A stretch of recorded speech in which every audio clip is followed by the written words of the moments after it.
Next देखिए आपके पास example number 14 है। एग्जाम्पल नंबर 14 में कहा है आपके पास एक एक्सपेंशन है a plus 2b minus 3c plus 2d plus 5 की पावर 16। आपने इसका कोफिशिएंट फाइंड आउट करना है जो कि a square b cube c square d5 है। अब सबसे पहले आप देखें इसकी होल पावर 16 है, लेकिन जो इसकी पावर्स लिखी हुई हैं 5, 2, 3, 2, जब आप इसे सम अप करोगे ये 12 आएगा, ये 16 के इक्वल नहीं आएगा।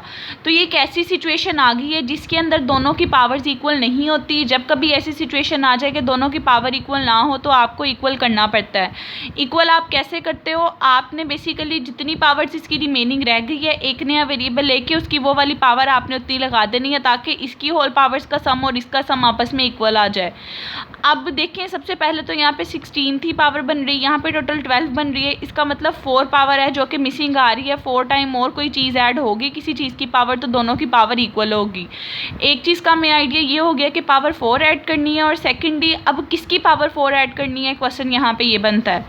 अब देखें A B C D तो चारों इन्वॉल्व हो रहे हैं, यानी कि ये चारों चीज़ें तो आ रही है। अब इसका मतलब ये वाली चीज़ है जो कि उसके अंदर मिसिंग है, तो इसका मतलब जो यहाँ पे कॉन्स्टेंट आ रहा होगा उस कांस्टेंट की रिमेनिंग पावर आप इसके साथ मल्टीप्लाई कर दोगे और उसको लेके फर्दर सॉल्व करोगे, फिर ही आपका बैलेंस सॉल्व होगा। तो जब भी कभी ऐसी सिचुएशन आ जाए कोई पावर मिसिंग हो, आपने सबसे पहले वो पावर लिख लेनी है जितनी मिसिंग आ रही होगी, फिर जो लास्ट वाला कांस्टेंट आ रहा होगा जो वहाँ पे मिसिंग होगा वो वाला कांस्टेंट लिख के उसकी होल पावर लिख के इसके साथ मल्टीप्लाई कर देना है। जैसे कि अब इसके साथ मल्टीप्लाई होगा आपके पास 5 की पावर 4, वो इसलिए मल्टीप्लाई होगा क्योंकि अब जब आप इनकी पावर्स का सम अप करोगे तो वो टोटल 16 आएगा और ये दोनों चीज़ें बैलेंस हो जाएंगी।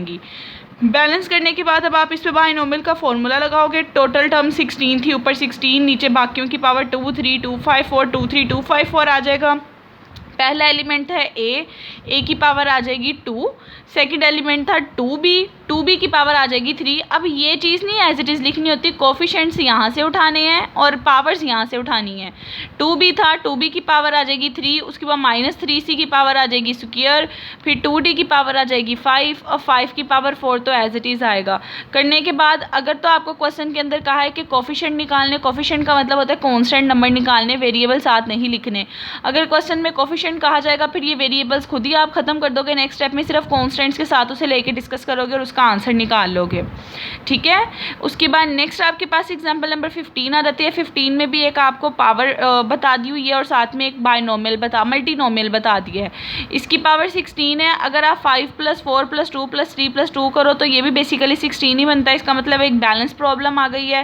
बैलेंस प्रॉब्लम आ गई है तो टोटल अमाउंट ऊपर लिखोगे, 2, 3, 2, 5, 4 नीचे लिखोगे। पहला वेरिएबल v है, v की पावर 2, w की पावर 3। ये बिल्कुल जब कभी ऐसी सिचुएशन आ जाए ना कि दोनों के साथ 1, 1, 1 आ रहा हो फिर वो एज इट इज़ वही चीज़ आ जाती है। लेकिन अगर कभी ऐसी सिचुएशन आ रही हो कि एक चीज़ खाली और एक चीज़ के साथ वेरिएबल आ रहे हो तो मल्टीनोमियल वाली वो टर्म्स की वैल्यूज़ आप लिखते हो, इसको लिखोगे। कोफिशिएंट का है तो नेक्स्ट स्टेप में वेरिएबल्स नहीं लिखोगे, इसको सॉल्व कर लोगे। लेकिन यहाँ पे आपको उन्होंने टर्म का मतलब होता है वेरिएबल और कोफिशिएंट दोनों आने, इसलिए यहाँ पे आपने वेरिएबल लिखे। लेकिन जहाँ कोफिशिएंट का कहा गया था वहाँ सिर्फ कॉन्स्टेंट नंबर लिखा था आपने, ठीक है। इसके बाद एग्जाम्पल नंबर 16 है। 16 के अंदर आपको टर्म्स बता दी हुई हैं, आपने उसके बाद नॉर्मल्स निकालने हैं, मल्टीनोमियल्स। ये वाली एग्जाम्पल आप खुद करोगे, बिल्कुल प्रीवियस एग्जाम्पल नंबर 15, 14, 13 की तरह है। इसके 3 पार्ट्स हैं, तीनों आप लोगों ने खुद करनी है, आप लोगों ने ट्राई करनी है। अगर किसी स्टेप में प्रॉब्लम हुई तो मुझसे पूछ लेना है, फिर हम वो डिस्कस कर लेंगे। अब आप लोग आज का लेक्चर सुनिए, अगर किसी स्टेप में प्रॉब्लम है तो बताएं, फिर हम वो डिस्कस कर लेते हैं।